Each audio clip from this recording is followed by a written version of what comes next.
പ്രധാനമന്ത്രി നരേന്ദ്രമോദി ഇന്ന് ആസാം സന്ദർശിക്കും. വടക്കുകിഴക്കൻ മേഖലയിലെ ആദ്യത്തെ ഹൈവേ അധിഷ്ഠിത ലാൻഡിംഗ് സ്ട്രിപ്പ് ചബുവയിൽ ഉദ്ഘാടനം ചെയ്യും. ബ്രഹ്മപുത്ര നദിക്ക് കുറുകെ കെട്ടിയ ഭാസ്കരവർമ്മൻ പാലവും പ്രധാനമന്ത്രി ഇന്ന് യാത്രയ്ക്കായി തുറന്നുകൊടുക്കും. ബൽറാം നെടുങ്ങാടി വിവരങ്ങളുമായി ഡൽഹിയിൽ നിന്ന് ചേരുന്നു. ബൽറാം, ഗുഡ് മോർണിംഗ് എഗെയിൻ, പറയും. Very good morning S K N. കേരളത്തോടൊപ്പം തെരഞ്ഞെടുപ്പ് നടക്കാനിരിക്കുന്ന ഒരു സംസ്ഥാനമാണ് അസം. അസമിൽ ഇന്ന് പ്രധാനമന്ത്രി നരേന്ദ്രമോദി സന്ദർശനം നടത്തുന്നുണ്ട്. അദ്ദേഹം ഒട്ടേറെ പദ്ധതികൾ ഇന്ന് ഉദ്ഘാടനം ചെയ്യുന്നുണ്ട്. ഏതാണ്ട് 5000 കോടി രൂപയിലേറെ വരുന്ന പദ്ധതികളാണ് പ്രധാനമന്ത്രി ഇന്ന് ഉദ്ഘാടനം ചെയ്യുന്നത്.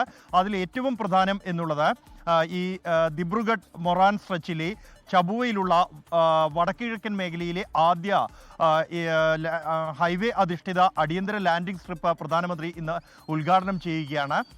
ഈ അസം ഒരു അതിർത്തി സംസ്ഥാനമാണ്. നിർണായകമായ തന്ത്രപ്രധാനമായ ഒരു മേഖലയാണ്. ആ മേഖലയിലേക്ക് അടിയന്തര സാഹചര്യമുണ്ടായാൽ യുദ്ധവിമാനങ്ങൾക്ക് ഉൾപ്പെടെ ലാൻഡ് ചെയ്യാൻ കഴിയുന്ന തരത്തിൽ നിർമ്മിച്ചതാണ് ഈ ഹൈവേ അധിഷ്ഠിതമായ സ്ട്രെച്ച്. ചബുവിലെ വ്യോമസേനാ താവളത്തിൽ എത്തുന്ന പ്രധാനമന്ത്രി അവിടെ നിന്നാകും മൊറാനിലെ പ്രത്യേകം ക്രമീകരിച്ചിരിക്കുന്ന ഈ സ്ട്രിപ്പിൽ ലാൻഡ് ചെയ്യുക. പ്രധാനമന്ത്രിയുടെ വിമാനത്തോടൊപ്പം തന്നെ മറ്റ് യുദ്ധവിമാനങ്ങളും ഇവിടെ ലാൻഡ് ചെയ്യും. ഒരു ഫ്ലൈ പാസ്റ്റിന് തന്നെ സാക്ഷ്യം വഹിക്കുകയാണ് അസം ഇന്ന്. ഇതോടൊപ്പം തന്നെ ഗുവാഹത്തിയെയും വടക്കൻ ഗുവാഹത്തിയെയും ബന്ധിപ്പിക്കുന്ന ബ്രഹ്മപുത്ര നദിക്ക് കുറുകെയുള്ള ഭാസ്കർ വർമ്മൻ പാലത്തിന്റെ ഉദ്ഘാടനവും പ്രധാനമന്ത്രി നിർവഹിക്കുന്നുണ്ട്.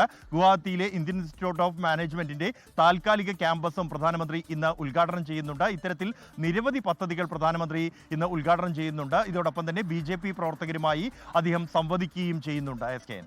ലോകത്തെവിടെയായാലും ഏത് സമയത്തും 24 വാർത്തകളും ഓഗ്മെന്റഡ് റിയാലിറ്റി പാക്കേജുകളും എക്സ്പ്ലെയിനറുകളും വിശദമായി കാണാൻ ഞങ്ങളുടെ യൂട്യൂബ് ചാനൽ നിങ്ങൾക്ക് സബ്സ്ക്രൈബ് ചെയ്യാം.